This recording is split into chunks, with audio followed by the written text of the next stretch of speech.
What is going on, guys? My name is Ben and how are you guys doing today? And what I have for you today in this video is show you guys how to install the Axle3D Nvidia Geforce 6200 video card with an AGB 8X connection, which is 512 megabytes.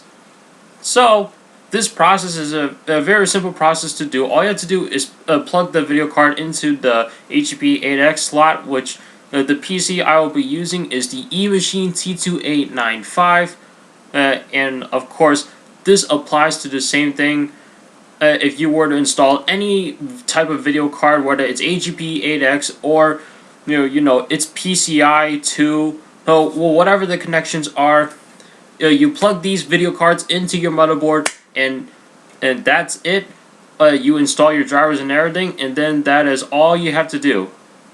Alright, so it's pretty much a self-explanatory process, and like I said before, it doesn't matter what connection it is, the process is exactly the same. Unless you're using a different computer case, such as, like, I don't know, maybe a case that's smaller than a regular desktop case that uses a ATX or a micro ATX motherboard. I don't know. The process should be the same unless you're trying to change the video card on a laptop. I have no idea how you're going to do that because every laptop's different. Anyway, without further ado, let's get on to the installation process. Now, keep in mind, this video is meant for informational purposes only, so therefore, I'm not responsible for any damages that you could make on your PC, even though this is a very simple process. But if you happen to make a damage, then that's on you. I can't do anything about it. I apologize for that, but I can't do anything. You're taking this video at your own risk for your own instructions, just so you know. Alright guys, so this is the same machine that we worked on the last time when we upgraded the CPU on it. And you just want to make sure the power cord is off. And I'm going to slide the side panel, and I already unscrewed the screws here, already untwisted them just to save time. Alright. Okay, now mine didn't have a video card at the beginning, but if you installed one already, here's what you're going to do. Alright, so over here there will be a screw that you have to unscrew, which I already did, which is over here. I do apologize for how dusty my computer is. I don't want to get in that far because I don't want to touch the motherboard with water. And then you see this little part right here. Some PCs won't have it, but some will. In this case, this particular one does. You actually have to pull this down at the same time, and then you're going to pull the video card out. Alright, so let me do that really quick. So I'm going to pull on one end here and then pull this video card out.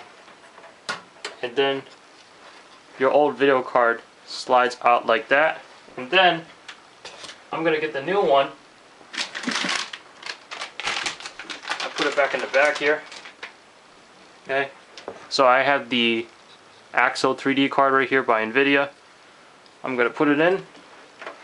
And make sure that these little tabs right here for the RAM is clicked in all the way. Otherwise, if you put it in there when it's like this, just this side only. I'm doing it right here because the RAM's already installed in there. But if you keep it like this when you put the video card in, then you try to get it out, it's going to be tough to get out. So just keep that in mind. Alright, and I'm just going to put this in. Alright, then I'm going to push it in.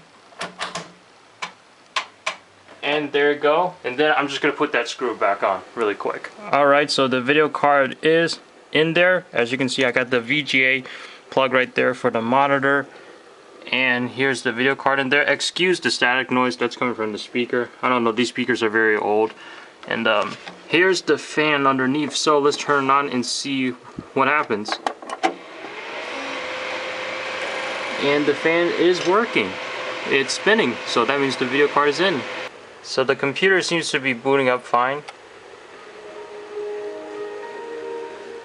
And I don't know why I keep getting this pop-up message.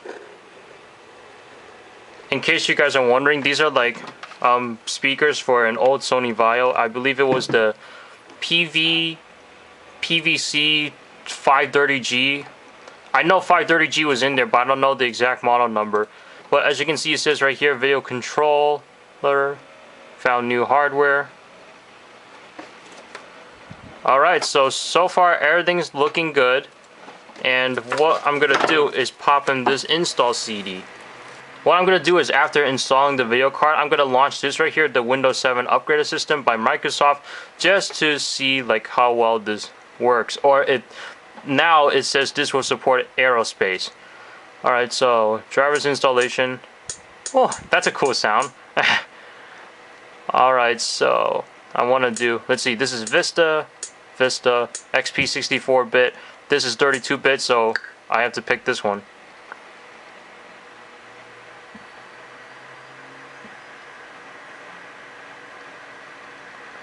Alright, extraction path. Please enter the folder where you want to save the driver files. Okay, that's fine. And then it's just going to sit here and install it. And as I'm looking at the side of the computer, it's still running. The fan is still spinning. And they said to keep like the next PCI slot empty, so that way there's more airflow. So I'm not going to put anything in the slot after that. And I'm going to plug it up to an old TV I have over here through S-Video and see if that works too. I apologize for the scanline issues. I don't know how to fix this. You know, my hand can do better justice to it. But that pop-up window is gone that showed the installation progress. Put my hand there, see if it does anything. Nah. Okay, now this pops up. Preparing the install shield wizard. Okay, now this is here. So I'm assuming we gotta go through the installation process again. Alright, so welcome to Nvidia setup. Install display drivers. Okay, so we're gonna hit next. And accept. Yes. Okay, so it's gonna do another installation. Alright, so I had an error message where it was saying that it couldn't install something, so it's gonna restore it back to the most recent driver that worked. Now I'm assuming that might be because I don't have enough RAM in there, since this video card is 512 megabytes and I only got 512 megabytes of RAM in there. So I'll just let it restart, and then I'm gonna add more RAM once this is done and see what happens. Alright guys, so hopefully you can see it. It says that it installed successfully, and then it's wanting me to restart, so I'm gonna hit the finish button right here, which I will zoom out to show you. Here is the finish button, and then that is it, and then it's gonna restart. So that might have been the problem before, because there probably wasn't enough RAM in there to support the video card, since it was 512 megabytes. I guess what they mean by that in the spec sheet is that's how much RAM it's going to require in order to run the video card. That's what I'm assuming. I'll have to do more research on this. For those of you experts out there that might have known if this is the case, then go ahead and confirm it with me in the comments below as I'm doing my research. And it's rebooting now, or restarting I should say, and hopefully it'll work.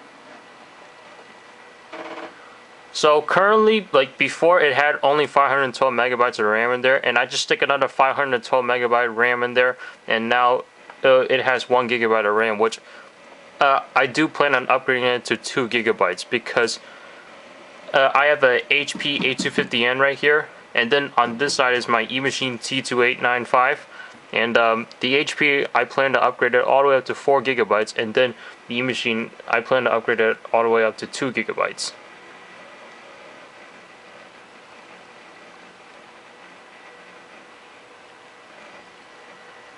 Of course, I am doing this on Windows XP, even though support has ended on it.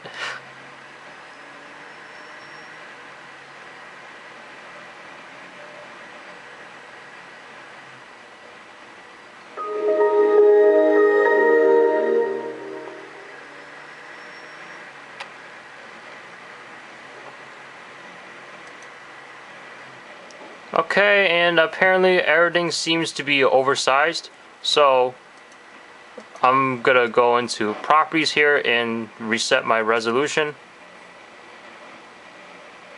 and I'm gonna go to settings. Right now it's on 1024 by 768, so maybe I gotta do more. 1152 by 864. Let's see how this looks. Okay, this doesn't look too bad, but if I go in this way, yeah, see, it's gonna make it bigger. Bigger, but it fills up the whole screen. But I feel like this is too big.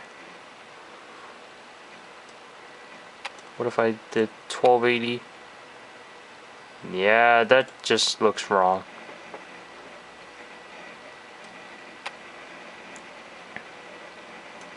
So I'll stick to the 1152 by 864. Alright, and there you go. So the resolution options changed after installing the drivers for that video card, and now I got like this whole black right here, but I don't plan on making this the main monitor. So now what I'm going to do is run the Windows 7 Upgrade Advisor. And I am connected to the internet right here. So I'm going to hit Start Check. And this is the program that Microsoft created to let their customers see like what's supported and what's not supported on their PC, what programs are supported and what isn't supported for Windows 7. And they also have one for Windows 8 as well. I believe over here, or actually on the HP, it was in the Downloads folder. They also do have a Windows 8 Upgrade Assistant. But what I heard is Windows 8 is best to use if you have a touchscreen. If you don't have a touchscreen, then try to stay away from it. But from what I've seen, you can use it without a touchscreen. Alright guys, as you can see, aerospace and 1 GB of RAM is officially done. 67.9, yep. So Windows Aero support is now compatible thanks to this video card. Now, before I end the video, what I'm going to be doing is plug up this computer to the TV through S-Video and see if it works. Okay guys, so I have it hooked up to S-Video right here, and ignore this yellow right here. This is for a Nintendo GameCube. And then I got the audio right here hooked up through RCA. And then, as you can see, it is working. So you can see you got the full Windows XP right there. Again, scanline issues. I don't know what to do about that. But as you can see, you can hardly like read the text, so you're just gonna go to properties and then adjust your resolution if you have to. So as you, whoa, this is actually adjusted all the way up. So we're gonna hit apply, and then that's the best you can do for this TV, and then you can start using your stuff that way. Alright guys, that is it. That is how you install this video card into this PC right here. And of course, like I said at the beginning of this video, the process is exactly the same for whatever video card you got out there. Alright, if you don't like to use the integrated graphics that are built into your motherboard, or if you want a gaming PC and the integrated graphics are just not enough for you, then you can go out and buy yourself a dedicated video card. Make sure everything is functional, make sure everything is usable, make sure all the features are supported, well, whatever operating system you got. Alright, and thank you so much for watching. How do you guys like this video? Did you thought that this video really helped you out? I'd like to see what you guys think in the comments below. And if there was a better way for me to do this, then I would appreciate that as well. I would love to hear your feedback, and that's it. Thank you so much for watching, and I'll see you in the next one.